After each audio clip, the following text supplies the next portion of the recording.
उपाध्यक्ष महोदय, मैंने भाषण के आरंभ में कहा था कि मेरा मन बड़ा दुखी है। इसका कारण केवल वह हिंसा नहीं है जो आज हो रही है। संभवतः आपने सुना होगा कि मैंने पिछले 2 दिन पहले देश के कुछ सूखाग्रस्त क्षेत्रों, बिहार और उत्तर प्रदेश के कुछ हिस्सों का दौरा किया है। यहाँ ऐसे लोग हैं जिनकी सच्ची शिकायतें हैं, उनकी कठिनाइयाँ वस्तुतः सच्ची हैं। इन लोगों के लिए जीवन मरण का प्रश्न है, लेकिन मैंने उनसे एक भी शिकायत नहीं सुनी। एक भी व्यक्ति मेरे पास नहीं आया कि मुझे यह दो, परंतु किसान अपनी सामर्थ्य भर कोशिश कर रहा है। उसे भाषणों में कोई दिलचस्पी नहीं है, उसे आंदोलनों और मांगों में दिलचस्पी नहीं है। वह अपने समय के प्रत्येक क्षण, अपनी शक्ति के प्रत्येक कण का उपयोग जो कुछ पैदा कर सकता है उसे पैदा करने में लगा रहा है। इस स्थिति में हम शहरों में रहने वाले लोगों को, इन संकटग्रस्त लोगों की सहायता करना तो दूर, बल्कि आंदोलन शुरू करके कठिनाइयाँ पैदा करने में लगा हुआ पाते हैं।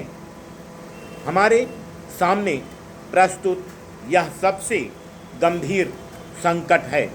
इससे पहले भी सूखा पड़ा था, लेकिन वह इतना भयंकर नहीं था। वर्षा नहीं हुई थी, पर मिट्टी में कुछ नमी थी। लेकिन आज ज़मीन पूरी तरह से सूखी हुई है। मिट्टी में नमी नाम मात्र को भी नहीं है। पिछली फसल में सूखे के समय लोगों ने जो सहयोग किया, स्वयं लोगों ने जो काम किया, श्रमिकों, अधिकारियों और गैर सरकारी लोगों द्वारा हर स्तर पर बड़े पैमाने पर जो प्रयास किए गए, हमें उन्हें नहीं भूलना चाहिए। हमें इस बार फिर उन्हीं प्रयासों को दोहराना है।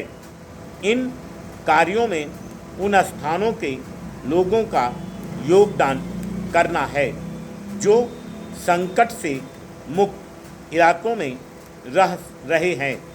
हमें ऐसा आंदोलन करना चाहिए जिससे लोग वह सब कुछ दें जो उनकी बुनियादी आवश्यकताओं के अलावा उनके पास हैं, और ऐसी चीज़ें भी दें जो स्वयं उनके लिए आवश्यक हैं।